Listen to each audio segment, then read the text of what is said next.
Dua tersangka pelaku penjambretan dilumpuhkan polisi dengan tembakan di kakinya karena berusaha melarikan diri saat proses penangkapan. Unit Ranmor Polrestabes Palembang yang menangkap tersangka menerangkan, tersangka sering melakukan penjambretan yang korbannya perempuan yang berkendara sendiri. Aksi kejahatan tersangka juga sering membuat korbannya terluka. Dari catatan polisi, tersangka sudah 4 kali melakukan kejahatannya. Bersama tersangka, polisi menyita sepeda motor yang biasa digunakan tersangka dan tas korban.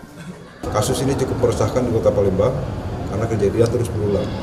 Oleh karenanya dengan pengungkapan ini kami harapkan juga ada penurunan angka dari kasus kriminalitas jambret ini.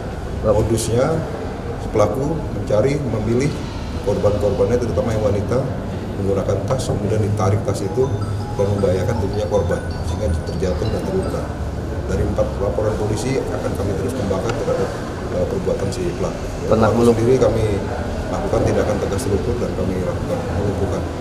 Untuk proses hukumnya, tersangka saat ini ditahan di tahanan Polrestabes Palembang. Yudi Kiswanto, Kompas TV, Palembang.